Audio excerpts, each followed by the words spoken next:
Okay. We should be going. Should get a notification here. Just a sec. Yeah, this show's live. It shows I have Here we go. an excellent connection. Perfect. All right, there we are. Chat's up. Boom. Hi everybody. How's it going?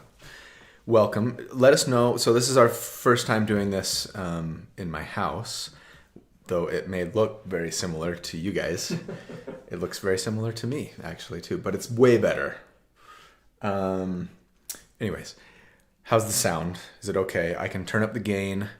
I can't really move the mic any closer to me, so I got to make sure I don't lean back or whatever. Somebody shout out light color. What color do you want? First one to comment gets it. There you go. Sound is fine, says Steven. I'm pulling up the app. Nobody cares. Nobody cares about the color. We've got blue. We've got to vote for blue. Blue. I mean, we kind of It's got always blue. like an aqua. Blue is my favorite color, but I mean, we're both kind of blue today. how's too. that? Oh, looks good. Oh, I'm looking at there the we and go. It's that's gonna change. too late. Or that's delayed. Anyways, blue it is.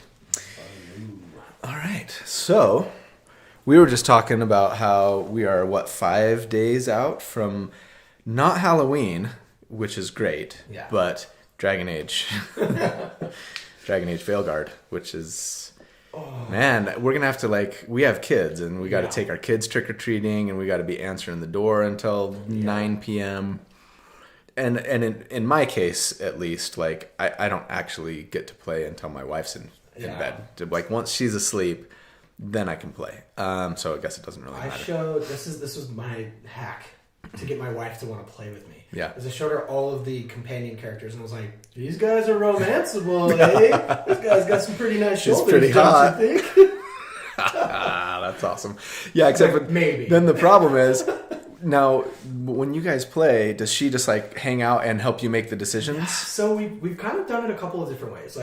So with Mass Effect, because I'd already played it, Yeah. I was just kind of like, here you go, and I'll just be here if you have questions or get stuck. And Okay. I'm just gonna You're just experience watching you the show. experiencing this. Yeah.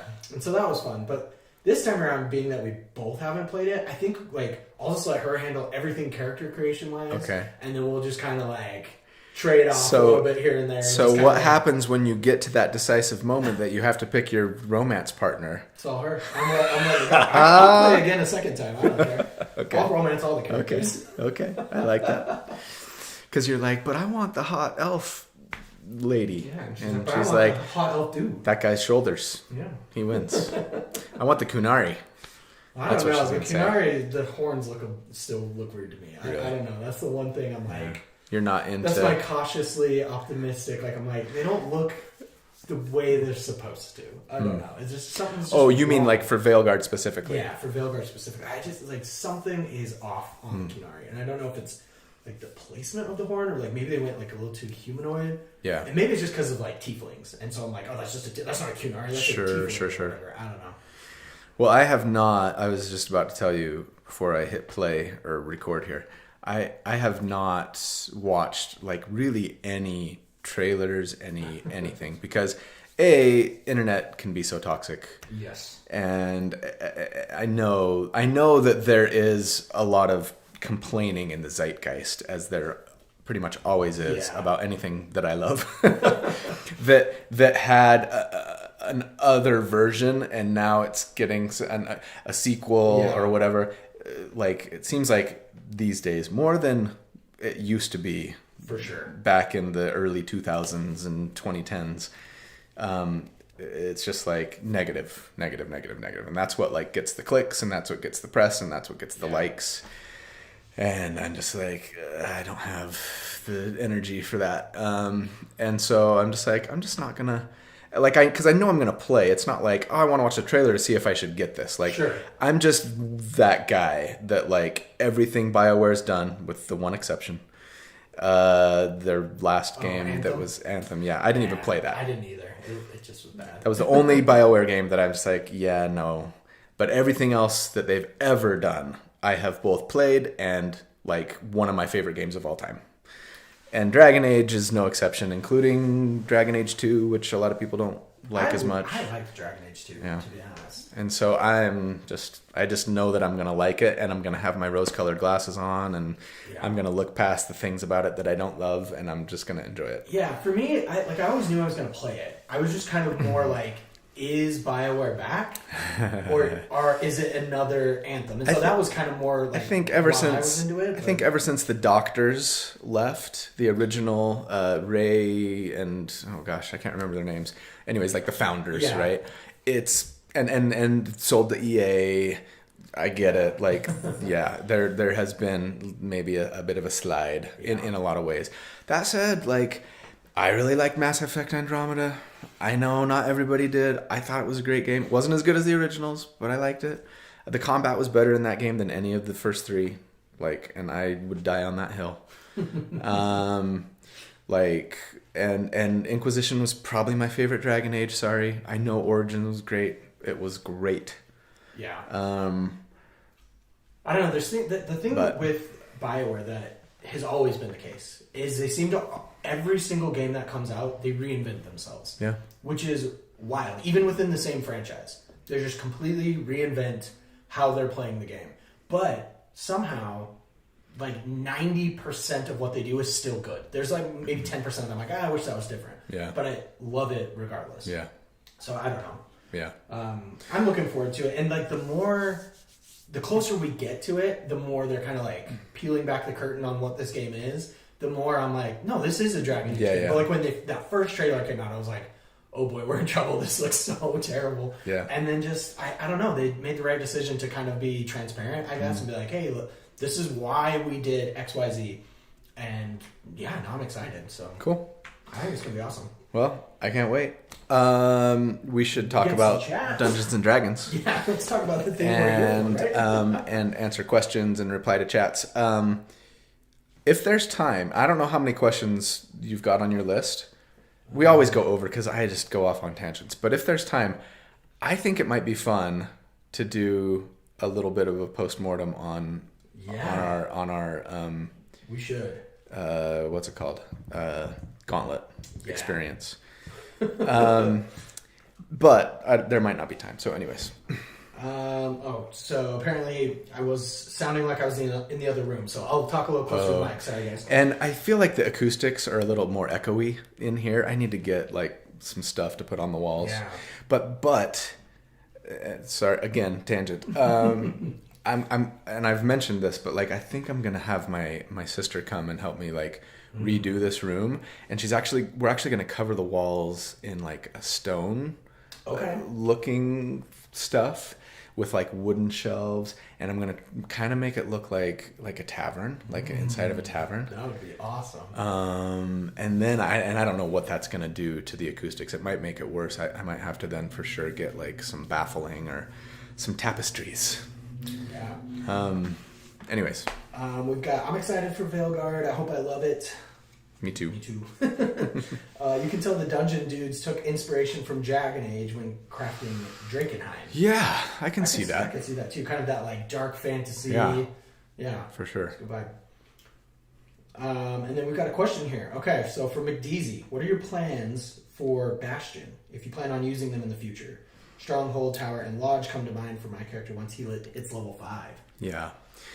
You know, one of my favorite things about the advanced Dungeons and Dragons that I played back when I was 13 or 14, 15 was having a stronghold.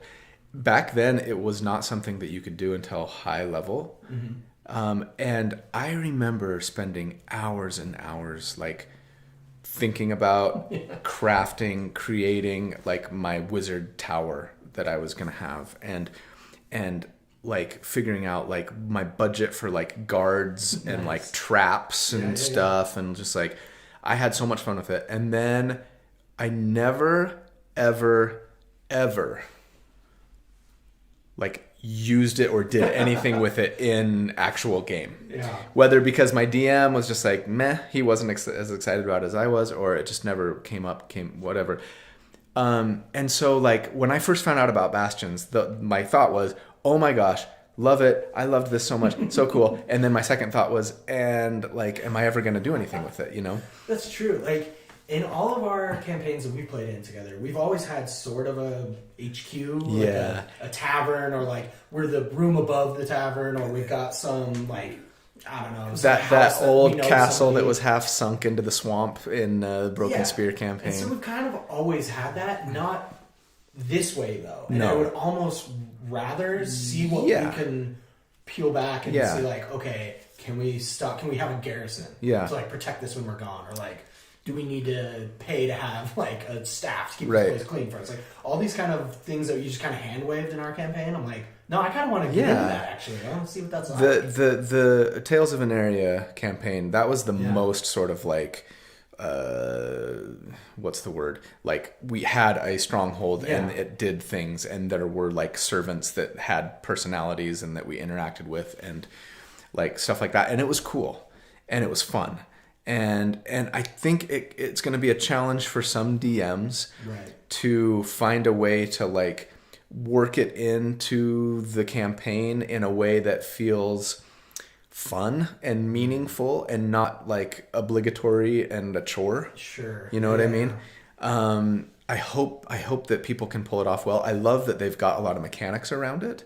I do worry a little bit that like right now, and Ginny D had a video on this fairly recently where she was talking about it, and she's like, so the Bastion's supposed to take a turn, I think it's every 7 like game days, and that means that you can do a number of things depending on the level, etc. And at first when I heard that, I was like, that's a lot. Like that might like take me out of the immersion of like whatever it is that we've got going on in the campaign. But then I thought, 7 days, like usually when we play, like we maybe get through 1 day. Yeah. Do you know what I mean? That's true. So it'd be like a bunch of sessions before. And so it might be like 2 or 3 months before your Bastion takes a turn, which it's like, oh, maybe that's not enough, you know? So I don't know. Obviously you'll be able to adjust that if you want to, but yeah, I'm excited.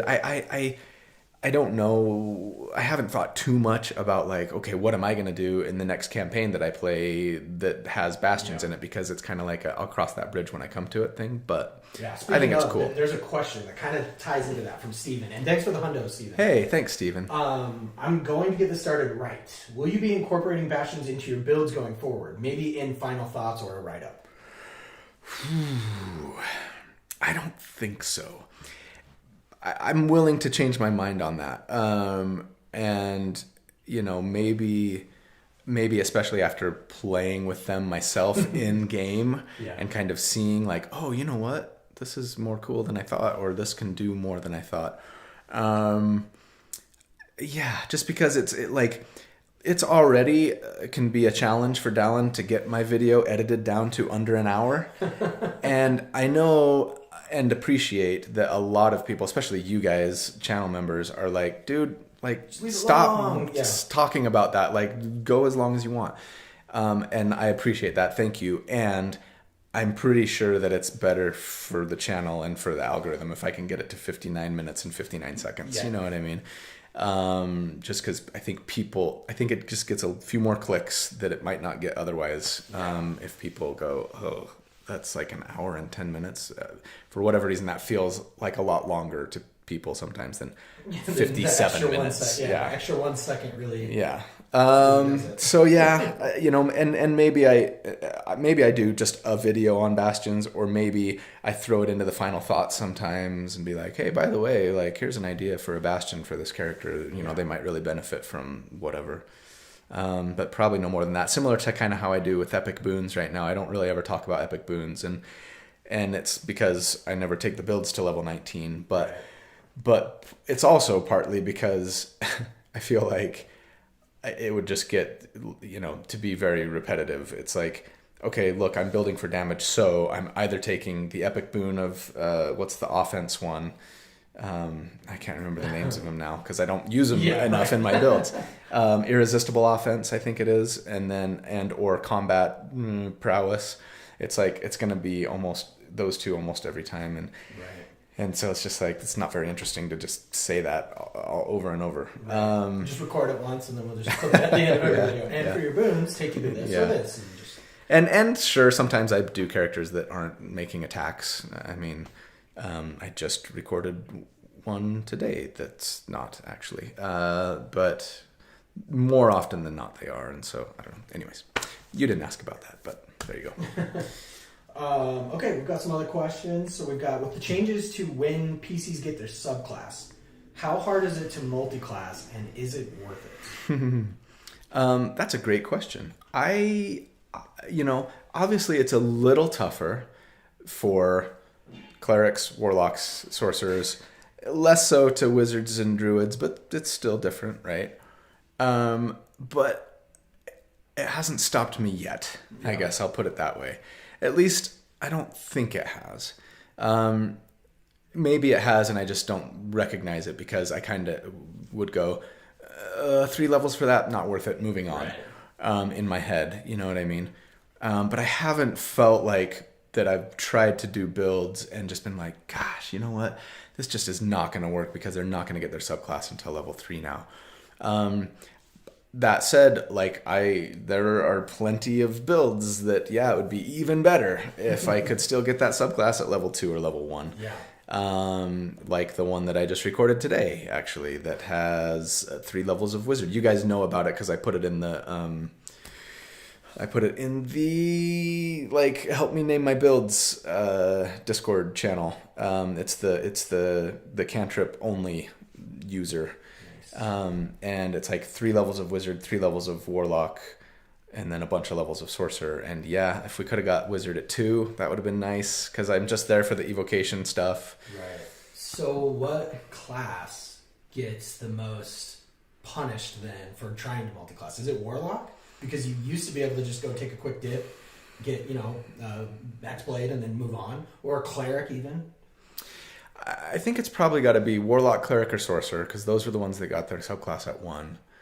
But I don't know because warlock, outside of Hexblade and maybe Genie, I can't think of and now Hexblade, you can take Pact of the Blade. Right. And get your attack with charisma, right? At warlock 1, so you don't need your subclass anymore. That's true. And so, that was the big thing. You're if you're just going to do 1 level of warlock, it was to get a hexblade dip, almost always, right? Even though I did it a few times with Genie, but none of the other ones were really had that level 1 subclass feature that were oh, you got to have this, right? And now you get invocations at 1, which is arguably as good or better depending on the subclass. I don't know. Because by the same token, as much as I love sorcerers, and I've built a couple of them now in the last 3 weeks, none of the sorcerer subclasses to me were ever this is amazing. Clockwork was great, because of the spell variety, and Aberrant Mind to a lesser extent. But... And Divine Soul, of course, for the expanded spell list, cleric spell list. But yeah, there weren't any sorcerer subclass features that were just oh my gosh, this is amazing. So maybe cleric. Yeah. Maybe cleric. I think I would argue cleric, just because there are cleric subclasses that have some real definitive life cleric. I'm thinking of in particular that if you're gonna play a healer, a teeny little dip to get that bonus to every single heal spell you cast was really nice. So I don't know. That's a good question. Perfect. Let's go to another question here in the chat. So we've got from Steven, with item creation as prevalent as it is now, will you start making suggestions as well, maybe even incorporating them? That's such a good question. I don't think that I will make suggestions necessarily on, hey, you got to get this magic item for this build. Kind of for the same reasons that I'm not going to talk about bastions and I don't talk about epic boons, mostly in the interest of keeping the video under an hour. But I have really, really considered starting to do making assumptions that we have a +1 magic weapon at level 5 and a +2 magic weapon at level 10, you know what I mean, and a +3 at 15 or whatever, kind of following the guidelines of when the DMG says, hey, you know, by this level, characters should have this many magic items of this rarity.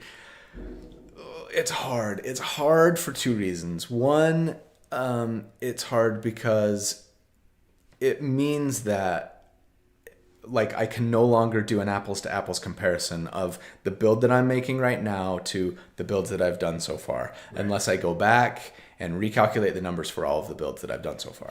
And that's hard and frustrating. Yeah. But I can do it. And in fact, I haven't talked about this yet. I recorded a video where I talk about this, but it's maybe the one you're going to edit next week. Anyways, I have decided that going forward, starting with the video that you're going to be editing next week, I am going to change the way that I'm crunching numbers to average the damage that you do over 4 rounds. Okay. Which is a kind of a big change for me and something that I've wanted to do for a really long time. I think it's probably a little more accurate. It's gonna be more representative of what kind of, for a sustained damage build, anyways, right. of what kind of damage you could actually expect this character to do in a combat encounter. Right. And it keeps me a little more honest with builds that like require a lot of setup. Sure. You know, if it's like rage and then go into combat, that's not going to have a very big impact. It'll have a small impact on your sustained damage. But if it's Blade Singer, you know, my darling baby, you know, where it's like, well, the first round you got to use your bonus action to start your Blade Song, and the second round you got to use your bonus action to get your concentration spell going. Yeah. Like that really affects your damage, and it's probably time for me to stop favoring those kinds of builds and be real about, you know, because most combat encounters only last 3 to 5 rounds. Yeah. And if you're spending half of those rounds, well, and it also, you know, it's gonna make things like Hunter's Mark and Hex, like we can really kind of go, okay, what's the actual impact of this on a build, you know, most of the time, stuff like that. So anyways, I am currently trying to go back and redo numbers just for 2024 builds. There's no way I'm going to go back on all 75 of the sustained damage builds that I did under 2014 rules, but at least for 2024, and I've gotten 2 done, and I have several more to go, and each one of them takes an hour or 2 for me to like redo the numbers and write up a little blurb about, like, because I'm probably going to do a video and say, hey, I'm changing the way that we're doing this, and this is how it affects these builds that I've done so far. Let's just talk about them really quickly, and I'll update the numbers in the spreadsheet. So that was another tangent that you didn't ask about, but you know, my thought is, well, gosh, maybe I can start doing assumptions at the same time for magic items and say everybody has a +1 weapon at this level and a +1, +2 at this level, but it's still just like, every table's different. Yeah, I was just going to say, you just can't know for certain that everybody plays the same way and that the DM is following the guide. Yeah. And for that, talking to you, like, on the flip side, somebody would be getting a +3, like, way too early, and their numbers are going to be super inflated. Exactly. We've actually seen that happen. Yeah, like Reese, who got Hazaron at like level 6, this legendary greatsword, and was suddenly doing like twice the damage as everybody else at the table. So yeah, I don't know. I'm still willing to consider it, but the problem is, like, the longer that I wait, the less likely it becomes that I make the change, because it's more work to go back to every single build that I've done thus far and make the change. So it's a little harder to rip off. Yeah.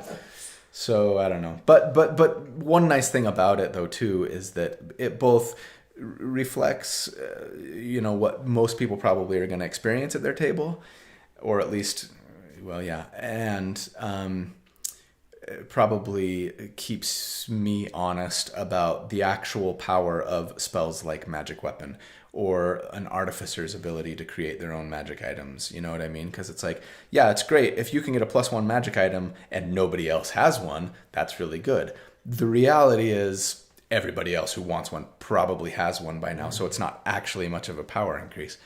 So yeah, as you can tell, I waffle on the item, but on the idea. But at the same time, I guess final thought on this is like I'm kind of always making assumptions, talking about averages and likelihoods. You know what I mean? And I hope that most of my viewers are capable of being like, oh yeah, and you know what? Like I'm probably gonna have a magic weapon at this point, so it's gonna be a little bit better. Or at my table we have like 8 combat encounters per long rest, so this build isn't gonna work as well. I gotta like manage my expectations on what this is capable of, that kind of thing, right? It's just like at some point I have to make assumptions, and we're going to be talking about in generalities, and I just have to trust that the viewer is capable. Having dim light for yeah, things like that. Yeah, like, and we all do the same thing. Chris does the same thing, right? Chris, Treant Monk, he's always like, when he's crunching his numbers, and he's really good and very precise, and he's like, I assume we have a 60% chance to hit. Like he's not even taking AC into consideration. He is, but he's just doing an average, right? And it's like okay, 60% chance to hit, but like what if they have a 20 AC? What if they have a 13 AC? Like that's gonna swing wildly. So you know, but at some point you just have to go, look, I'm just like trying to give you an idea of like, you know, what is possible here, and tailor to your needs. We're gonna have to adjust. Yeah. Anyways. Yeah, for sure. One chat that came up that when we were talking about magic items, so it's kind of backtracking. Yeah. Went off on a tangent. Which, by the way, chat says they love your tangent, so you're okay. You made it clear. Brandon says suggestions seem like a good idea, but I don't think they should be included in the numbers. Yeah. And that I was kind of thinking that too. Like for like archery builds, like it's pretty easy to be like, oh, and like here's some suggestions. Maybe get bracers of archery, sure. And like, a couple other just suggestions that even if you're not taking into account, yeah, just a shopping list. Because at least in our experience, our DM was always like, before we start this campaign, give me a list of like 5 items that you may or may not want to see in the game, and then I'll try and work them in if I can. Right. So, one problem though, I think potentially with even suggesting magic items is that again, when you're building for the spreadsheet, right, which I do, they're all gonna end up being like the same 3 magic items, right? It'll be like get a +1 weapon, get a +2 weapon, get a +3 weapon, or get a flame tongue sword, right? I just think that it's gonna, or if you're a caster, get the Bloodwell vial or whatever it is for your class that gives you a plus to hit and plus to your DC. Because it just there are just things that are like numerically superior, even though they might be more boring. Sure. It's like, really, you should get a ring of ramming because that's cool and fun. Yeah, and I mean, boots of flying. Of night and put that on your. You can't see. That's fun. Or like a broom of flying is probably overpowered for being a green magic item that doesn't require attunement. Yeah. Just free flight. Just zooting around everywhere. Whenever you want it, but like it doesn't show up on the spreadsheet, so I'm not even going to talk about it. That kind of thing. So, no. We've got a great question in chat from Swampy Bogbeard of Witherbloom, which is a fantastic name. Swampy Bogbeard of Witherbloom. Yeah, I love it. Awesome. I'm on Oathbringer in Stormlight Archive. How has Sanderson influenced your RPG playing? You know what? Okay, so this is not what you asked. He has Brandon Sanderson does a for those who don't know, fantasy author. You guys all know by now, surely. Anyways, he has a convention every year, and it's coming up in December, and they've asked me to be on the panel. Nice. And I was super excited, and also the panel that they've got for me is like how to build your own world for role-playing games. And I'm like, did you watch my channel before you asked me? I'm like maybe I'll have Dallin just show up in my place and be like, hi, I'm Colby. Reach out to Bob Worldbuilder or whatever. Yeah. Get him in on that. I mean, I've got some ideas, but it's not something that I would consider myself an expert in by any means. And so that was just kind of funny. So if you're in the Salt Lake area and, well, you know what? Tickets are sold out. If you have tickets to Dragonsteel Con in December, like, I hope to see you there. And come to my panel where you can secretly laugh behind your hand as I pretend like I'm really an expert at building and crafting your own homebrew worlds for role-playing games. I'm gonna have to sit down with you and like give me some bullet points. Like, what would you say if you were on this panel? Yeah. I mean, I know what I like and what I don't like, and maybe that's enough. Honestly, yeah, that's pretty much enough. Yeah, it's like I can speak from a player's perspective. Yeah. That was not the question. How has it influenced my role playing? I don't know that it has. I mean, at least not in ways that I am conscious about. Sure. I don't know that I've ever been like, I'm gonna build this character to be or act like, you know, a character from Stormlight Archive or another book. Or even I'm going to, you know, make their powers similar to being, you know, a windrunner or whatever. I've done a video on that, but I've not actually played one in game.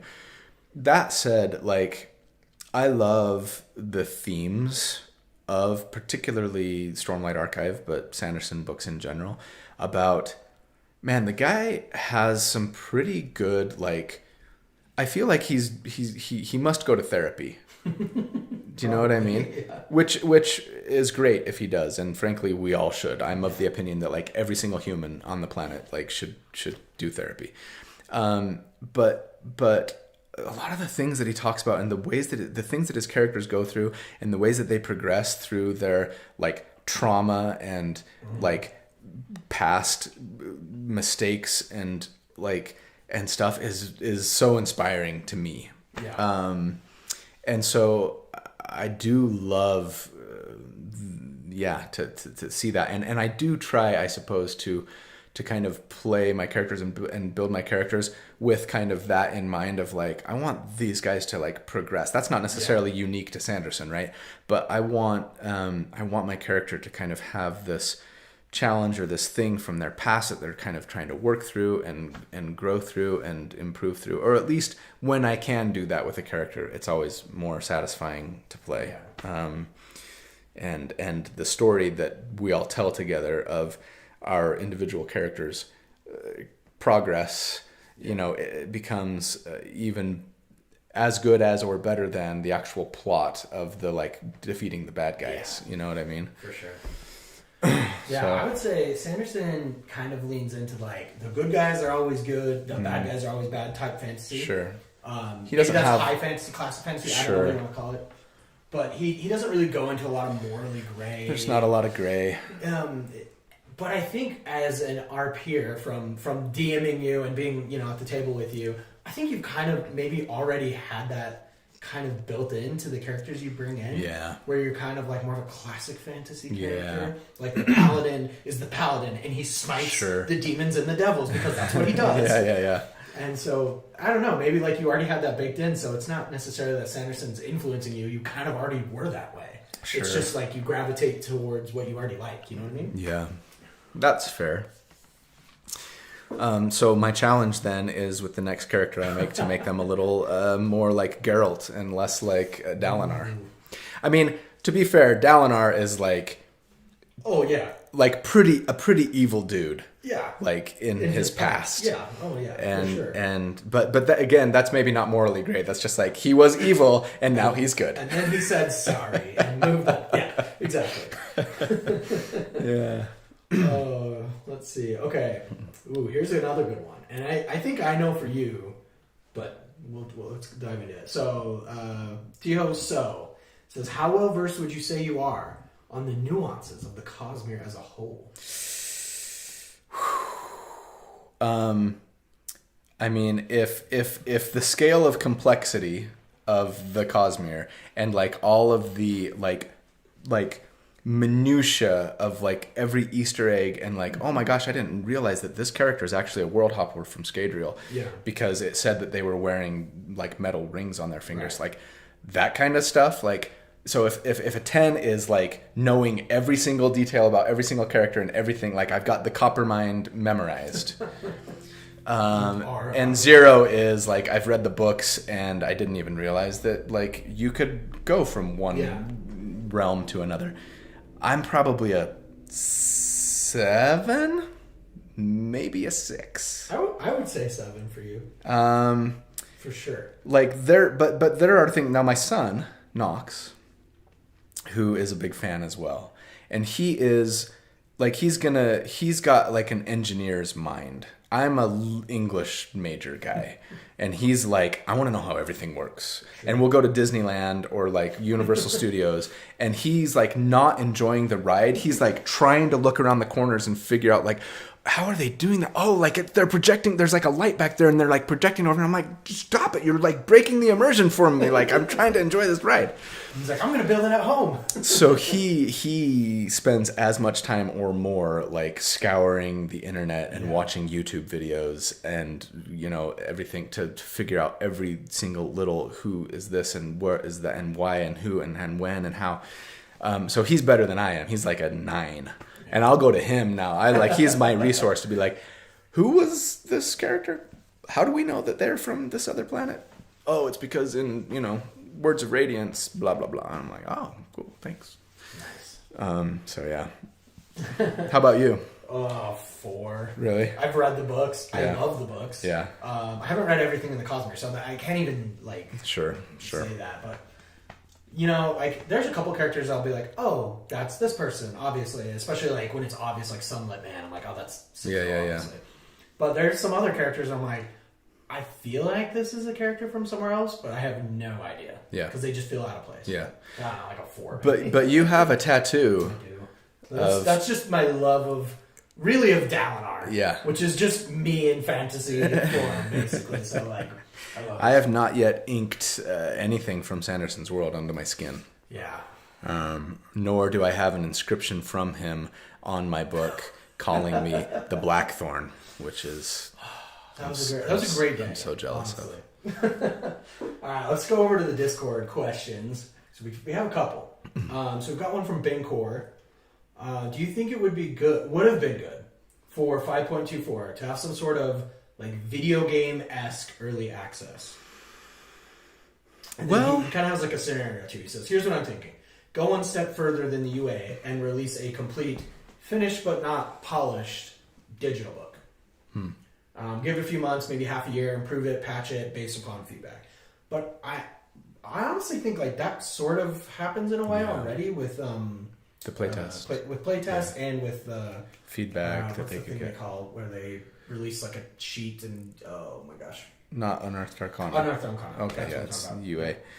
Yeah, that my initial response was going to be they kind of did that with the playtest, but I appreciate that you're talking about maybe something even more sort of formalized. And what I think would have been better than that personally would be to have like a pretty small like invite only group of playtesters.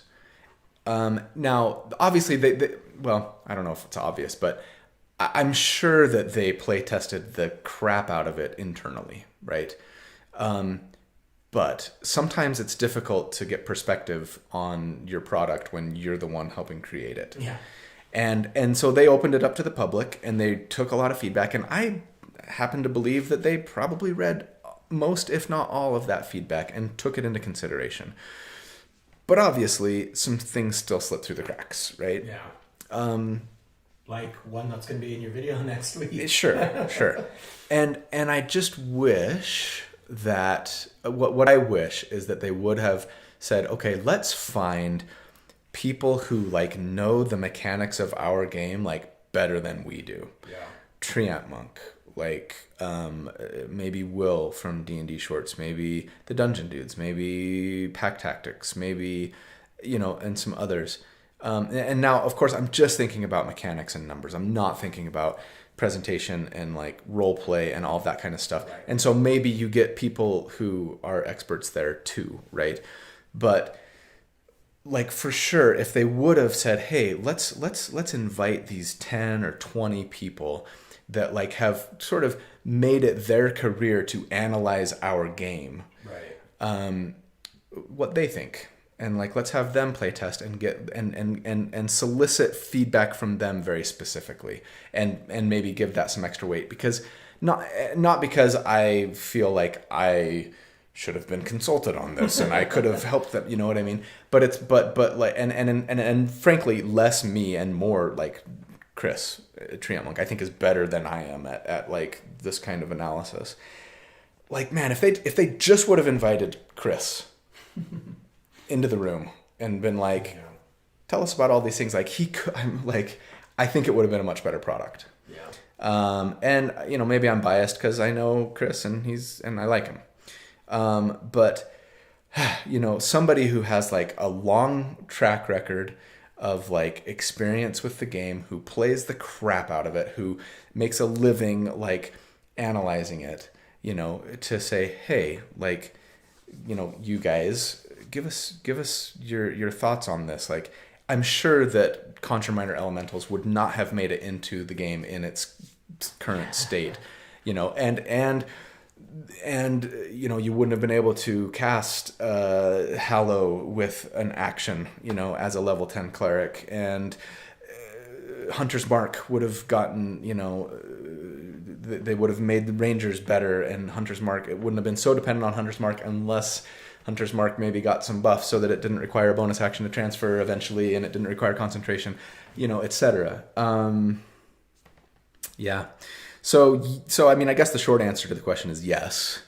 But I think the more nuanced answer is, I think it would have been great for them to specifically solicit feedback from like professional D&D analysts, because they at exist. At the very least, like other game creators who deal with like mathematically complex games that deal with chance and odds, and bring them in and say, is our math tight or is it busted? Yeah. I mean, gosh, just even go to a high school math teacher and be like, here's the math. Does it check out? Just anything. Yeah. There's a few things in there that are, I'm surprised made it. For sure. To be honest. Okay, let's go to another one we've got from Grizzly Badger. What are some good Nova builds that don't rely on Bugbear comparable to old ones? None. That was a cool build, but I hate to think it's the only way to get good Nova now. I've had the same concern, because, like, I mean, you can't double cast spells, right? Unless maybe we're talking like Warlock invocations, Warlock sixth level and above Warlock spells. Why can't I think of what they're called? Yes, thank you. Yeah. Because those don't cost a spell slot, right? Which I think Wizards of the Coast is eventually going to come out and be like, okay, when we said you can't cast two spells with a spell slot, we meant like, even if they don't actually cost you a spell slot because you have some feature that doesn't cost a spell slot. Like, anyways, Divine Smite can only be done once per turn. So, like, yeah, I think there are some things, like, for example, maybe building a Paladin Warlock that can both Eldritch Smite and Divine Smite, right, on a turn. But I'm not going to do it with Conjure Elementals anymore, because that's one way, but that's broken. It's, you know, there's no auto crits from assassins. It's a lot tougher. It is a lot tougher. You can now that said, I mean, you can still, like, if you can play with old subclasses and stuff, it gets a little easier, right? I mean, Echo Knight is still really strong, but Gloomstalker got nerfed, so it's a little tougher to pile on even more attacks than before. And again, like, if you're ever in a situation where, like, you're getting lots and lots of attacks, then going bugbear is always like the better option. It is the new variant human / custom lineage species. You know what I mean? If you're trying to go Nova. And so, yeah, and then you just start thinking, well, so if I'm not going for lots and lots of attacks, well, then what are my options for like big Nova rounds? And it's not much. It's not like it's, I mean, you know, like Disintegrate spell, which is you don't get till level 11, and it's save or suck, which is crappy. If they make their saving throw, you do 0 damage. Like, you know, it's tougher. It is. And like I said in my Critty Bang Bang video, like I don't necessarily think that's a bad thing. In fact, I should probably go a step further. I think that's probably a good thing. I think it makes dungeon masters' lives a lot easier. Yeah, balancing combat for a full party when somebody is a Nova character is pretty tough. Yeah. Because you just don't know if they're going to blow everything up on round 1, and now you're like, crap, 5 more characters come out of the shadows, or just all of a sudden 200 more HPs on this character now. Like, and that just doesn't feel good as a DM to have to do that. I remember. It makes me feel like I'm cheating. And that just doesn't feel good. Give me a skull and crossbones in the comments if you remember the very first. Was it the very first? It was one of the very first Nova builds that I did on this channel. So it was like 3-4 years ago. Holy cow! I've been doing this for 4 years. And I said something like, and I think it might have been on the Ceradon build. It might have been on that Bard Locker. Anyways. And I said something like, the problem with doing Nova builds is like I feel obligated to always take 2 levels of fighter and 2 levels of paladin, because then you can get action surge and you can get divine smite. And I hate to say it, and it's not like every single Nova build that I did went that route, but I'll bet if I analyzed them, 50% of them did or more, right? And so that is frustrating when again, anytime there's like, it's a choice, but it's not really a choice, right? If I'm trying to build for burst damage, well, like this is obviously, and so that can be tough. Action surge is still good. Getting lots of attacks is still good, and there are ways to add damage to lots of attacks, and you know that's still an option, but without being able to divine smite more than once a turn and needing your bonus action to do it, it's a lot less. And again, without the other things that I've talked about, auto crits, it's like bugbear, or I mean, okay, fine, if I'm not going to go bugbear, then I got to have a really good reason, and it's hard to think of a really good reason unless there's something that you really want to do on round 1 to set yourself up so you wouldn't be getting those attacks on round 1 because you got to for bugbear, right? And it's going to make you so much better on round 2 when you Nova. So yeah, I mean it's not something that I'm going to stop thinking about, but I think I foresee a lot fewer Nova builds in my future. We've got 2 skulls and crossbones, so we've got our OGs in there. Let's go to another question from Discord. So we've got, apologies if this has already been covered in the past. I don't think we've talked about this, but what sections, updates / subject matter in the 2024 DM's guide are you looking forward to the most? What topics come across as improvements or letdowns, etc.? That's a really good question, and I feel really underprepared to answer it because I got the DMG 3 weeks ago, 3 or 4 weeks ago. I got an advanced copy PDF, just like I did for the player's handbook, and I was super excited about it. And I got the PDF, and I'm like, scroll through. This is so cool. I can't wait to read this. Okay, I got to get back to my script. And I have not looked at it since. I know, I'm sorry. I feel really bad about that. And I want to, and I'm excited to. And I have a wife and a kids, and I do D&D for a living. And like sometimes, like when I get done with my work for the day, and then I go downstairs and I make dinner, and I take the dog for a walk, and I watch a movie with my daughter, and clean up the kitchen, and get the kids in bed, like I don't want to think about D&D. Yeah, no, you know what I mean? And as everybody is, I think, with their day job. Right? Yeah, like at the end of the day, yeah. Okay, let's leave work at work and family life. Yeah, you know? Like I want to play. Yeah, and I love to play. And other than that, like I don't really want to spend a lot of time or energy thinking about it because I'm already thinking about it from 9 to 5 every day, right? Yeah. And with the DMG, so when the Player's Handbook came out, that was not the case. I was like, rah, rah, rah, rah, rah, rah, rah, like more directly related. Yes. Yeah. Because like subclasses, classes, like those are gonna have a more direct impact on me and on my channel. I'm not a generalist when it comes to the content that I create. And so I'm not going to put out a video on, hey, let's review the Dungeon Master's Guide, like Ginny and the Dungeon Dudes and Chris and most other D&D YouTube channels, I think, Nerd Immersion, you know, etc. And so I know that I don't necessarily need to do it for like my job. Right. And so I'm just a little bit less incentivized. So that was a big, long preface to now let me answer the question. I am excited about the DMG, and I think there is a lot of great stuff. The Bastion stuff, for sure, like changes to magic items. The things that I'm maybe most excited about or think that are the best are just the tools and the way.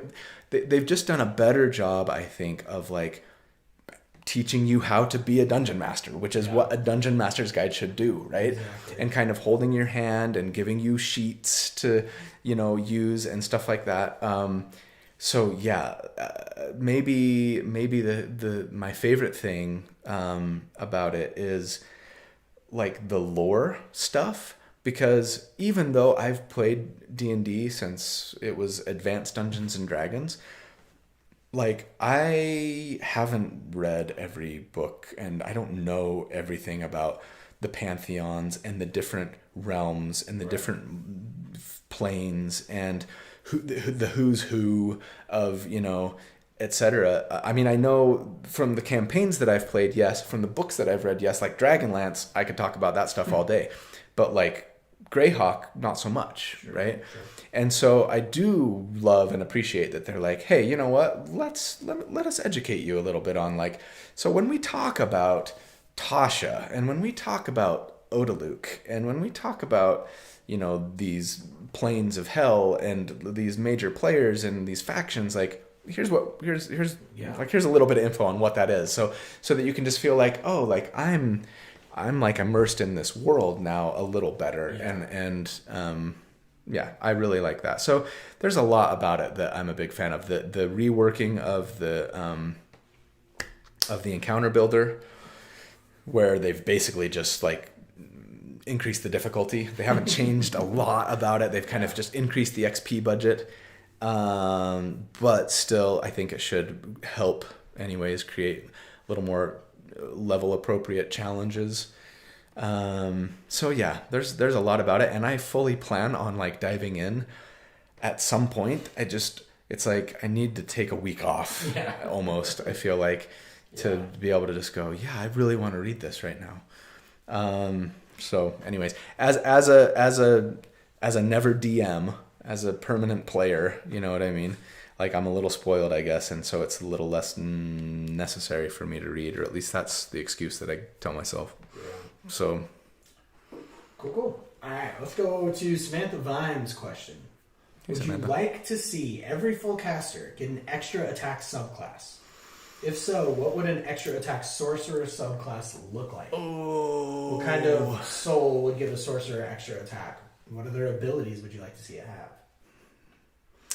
Okay, knee-jerk reaction, like without thinking about it at all, is abso-freaking-lutely I would. Like, yes, all day, yes, 100% yes.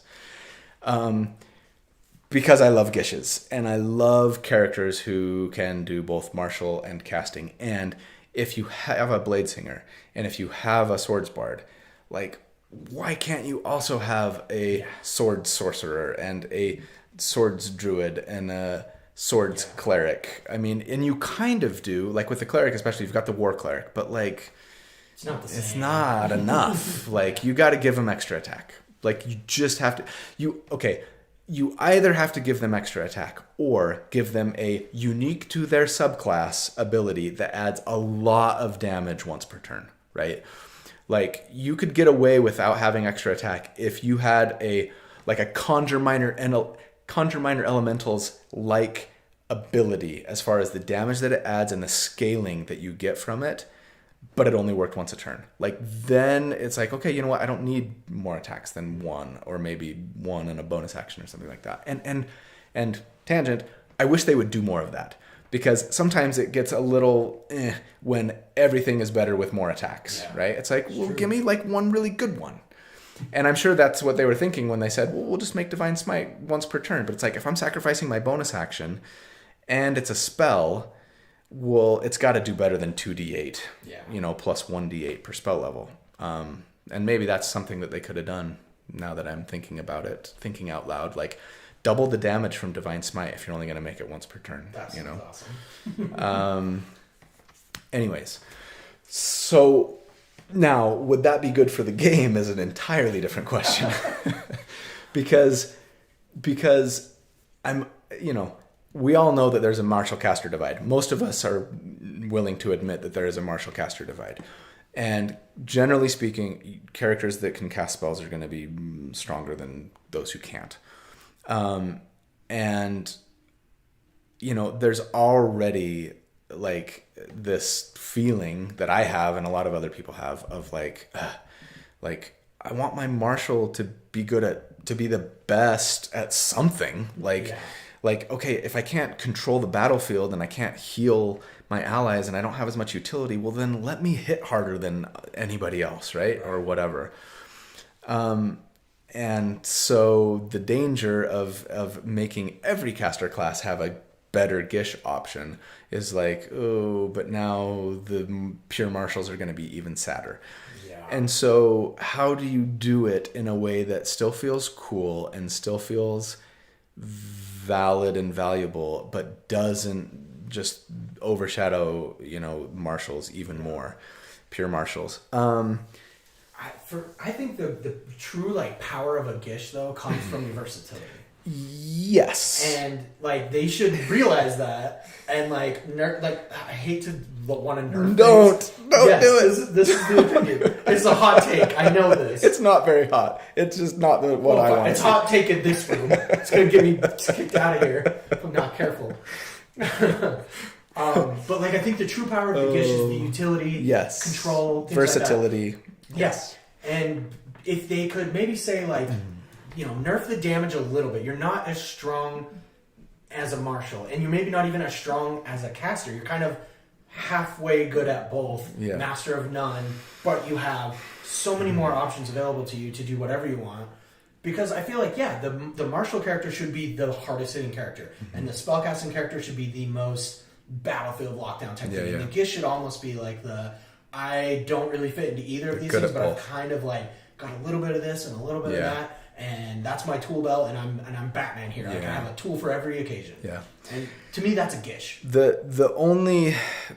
problem with that approach, I think, and again, this is a biased take, but the challenge there is a lot of people already argue that the best blade singer is just someone who's still casting Hypnotic Pattern and Fear. They just have better armor class. They just have some better defenses. Yeah. And you just go Blade Singer and you don't get into melee and you just stand at the back and you cast your spells because those are the best thing. Those are the most powerful spells and the best things that you can be doing with your spell slots. And they kind of have a point. That's the problem. They're kind of right. Yeah. But I basically made my name on the argument that that may be true, but if the choice is between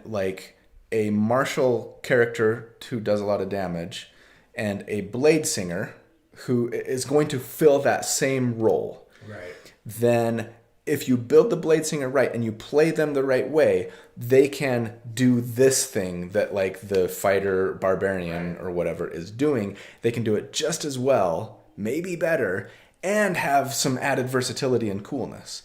And so if you take that away, if you reduce the damage that they're capable of doing, which I get is like maybe healthy for the game, right?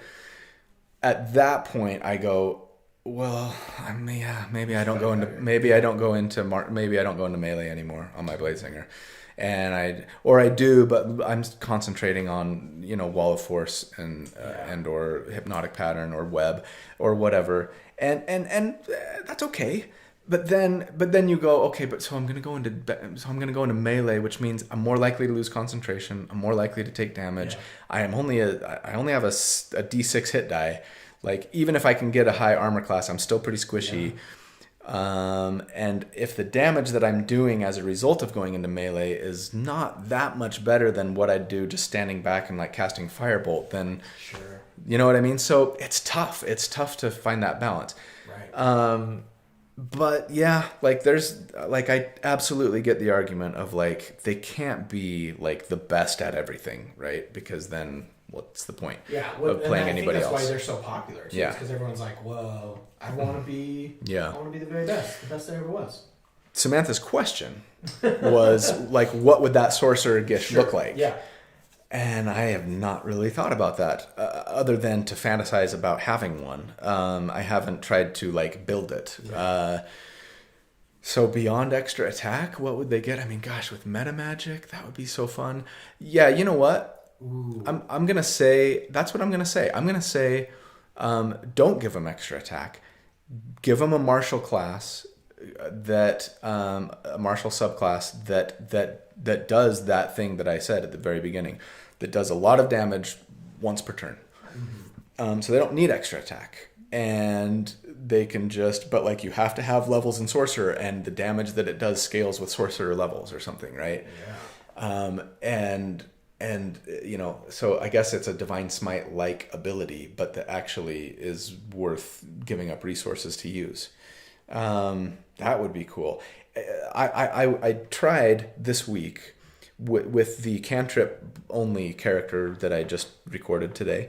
I tried really hard. My initial plan with them was to focus on True Strike and Shillelagh and be like, what if we used Shillelagh and True Strike and both of those things scale, and now we can like hit really hard with our club or our quarterstaff. Wouldn't that be cool? We could even quicken spell and do it twice on a turn, and that would be awesome. And it's just not as good as Eldritch Blast. And I wanted it to be, right? Like, I don't want to just do another Eldritch Blast build, because I've done a lot of those over the years, right? And this is new and it's cool and it's fun, but at the end of the day, like, when Agonizing Blast comes into play, that adds charisma damage to every single hit. Yeah. Like, the math just doesn't work for True Strike. And it's like, dang it. I really want it to. And maybe I'm missing something. Maybe there's a way to do it. Maybe adding Divine Smite and or Eldritch Smite would make it better. It probably would, actually. So I'll put that on my to-do list. Yeah. It would be really cool if there was a sorcerer subclass that got special meta magic that like let them do something martial. Like, only this subclass gets these 3 meta magic options. Yeah. And they do something related to martial. You add extra damage, or you get an extra attack, or and give them armor proficiency and or shield proficiency. The sorcerers have none. You could do a similar thing with cleric. Oh man, there's just war cleric needs extra attack. I'm really annoyed that they didn't give it to him, because like the bonus action wisdom modifier times per day attack, or is it short rest, that war clerics get that's just not enough. And it just makes me, every time I go to build a war cleric, I'm just like, I still need 5 levels and something else so that I can get extra attack. You know what I mean? Yeah. Steven says sentient weapon or armor soul. I think that would be cool. Yeah. All right.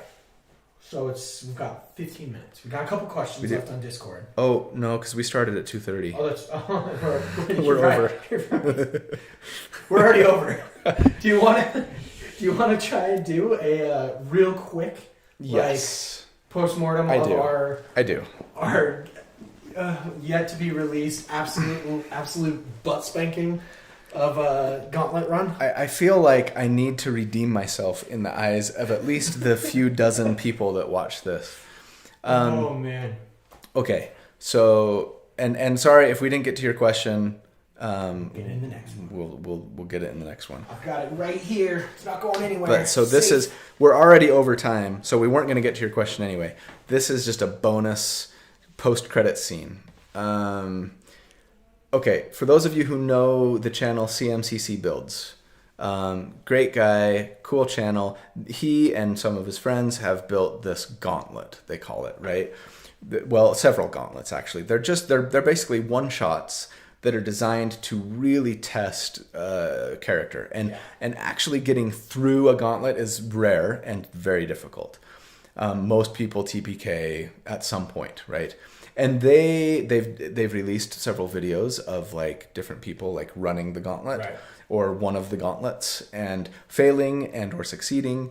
Chris has done it 2 or 3 times. He got through it once or maybe twice, I think. Other YouTubers that are probably less well known have done it, and they've been bugging. I shouldn't say bugging. That sounds bad. They've been asking me for a while, for over a year now, I think, to do this and like record it. And I'm like, I would just do it if I could bring my friends. And so then they developed one that you could play with other PCs instead of just you and or sidekicks.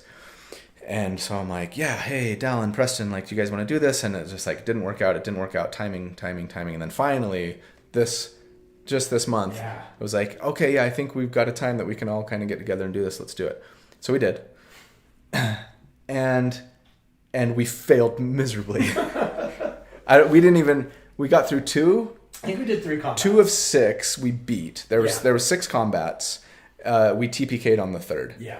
And we had to split it into 2 parts. And sorry, spoiler alert. Oh, I should have said that sooner if you're planning on watching it. And I don't know when they're going to release it. They haven't told me yet. They're editing it right now, I think. Anyways, the big takeaway for me was, and we've talked about this, like, and I'd be curious to know your guys' opinion on this, actually. I feel like there are at least 2 ways to make combat challenging for your party. Yeah. Way number 1, and probably the most common, is just add monsters and or increase the health of your monsters and or increase how much damage your monsters do. Right. Do you know what I mean? Just sort of like numbers. Just throw more numbers. Economy in your favor. Yeah, more numbers at it. And the other way is to make your combat encounters like more like puzzles, I think, where your enemies are smart and they sort of intentionally set up the room that you're going to be fighting in a way that is very advantageous to them and very disadvantageous to you. And they're filled with spellcasters that are going to just mess with your life, right? Yeah. And there's going to be like traps or environmental things. Lots of stuff all over the room. Right. Yeah. And I think both ways are valid and good, and depending on your players can be more fun or less fun. Historically, we have played usually more in the vein of type 1 combats, not always. And, you know, sometimes there might be some verticality there, some gaps. Enemies are hard to get to. There might be spellcasters. But they're not very, like... They're not, like, actively setting up this scenario to wreck your life before you even get it. Yeah, and to make things really hard for you as a player to do what you want to do, right? Or figure out the one thing you're supposed to do to actually exactly. It's like, on. If I would have had this spell and or this ability and I would have attacked that thing first and or realized that if I went over here and did this thing, then I could have, you know what I mean? And the gauntlet that we played anyways was very much more of type 2, right? Like to the extreme. Yes. Where every encounter was like, okay, this is gonna suck. difficult terrain, Yeah. enemies very far apart. The entire room is covered in webs. 9th level spells. The entire room, and half of the monsters are casting spells to try and like shut you down. Or okay, this monster is over a big pit, and they have a 50-foot reach. And if they hit you, they grapple you and pull you to them through their guardian of faith. Yeah.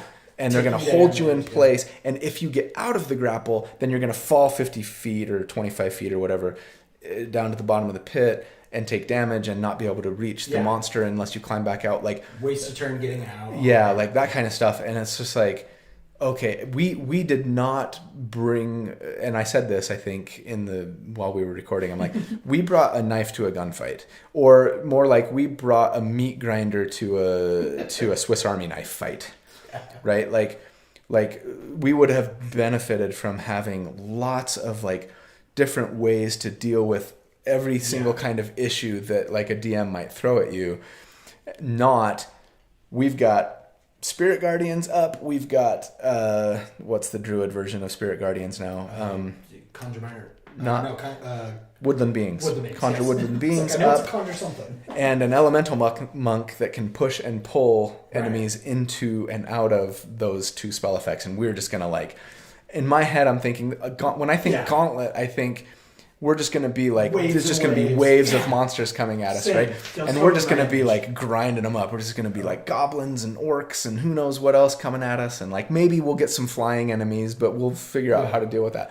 But I did not prepare for like, I can't do anything that I want ever. But I mean, not only did it highlight to me like how different these combats could be, like the two styles of approaching combat, but also the styles of approaching character creation.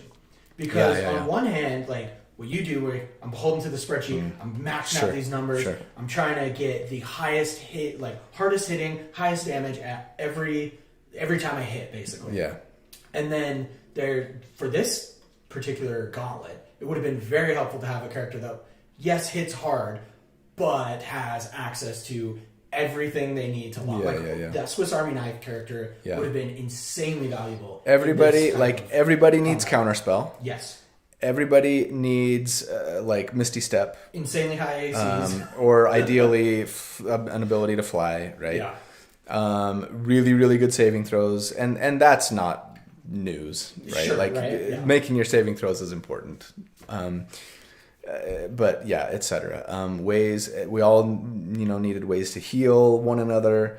Like we were all kind of almost filling the same party role. There was basically two of one and then one of another. Yeah. And I think if we each kind of did our own thing, like tank, healer, DPS, it might have worked a little bit better. It might have. But it reminded me too of something that Chris Treant Monk had a video a year or two ago.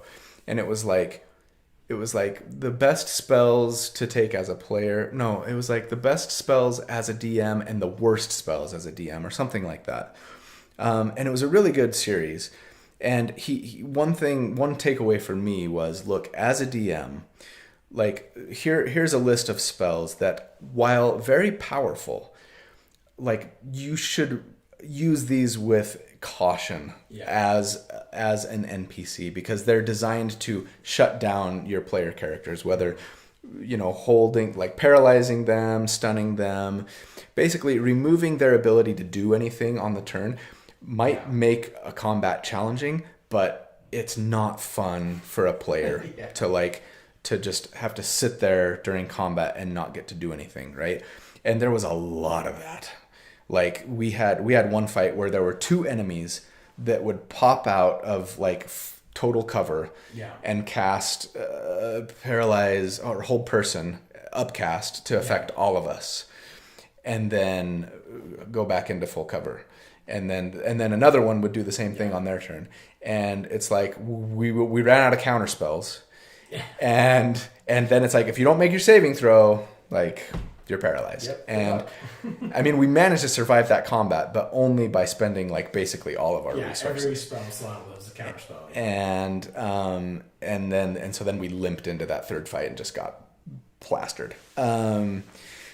So that was like for me, and I've talked about this before. We've talked about this before, and like on sliding into my DMs and stuff, right? Real quick for Warlock Blitz, we have to say BG3 so we can have a drink. So. Oh yeah, you know what? I love Baldur's Gate 3. That's such a great game. Okay. Okay. Sorry, thank you. But the what was I saying? Sorry, I just No, that's okay. That's okay. Something. Come on, chat, help us out here. Rewind. This is a good view into like how my brain works, and it's not very well. Yeah, it was. We did get a thank you. If that makes you feel better. It was fun and frustrating, and just I guess. Oh, limping into the third fight. That's what. Yeah, I mean, I guess the maybe the big takeaway for me was no, I remember.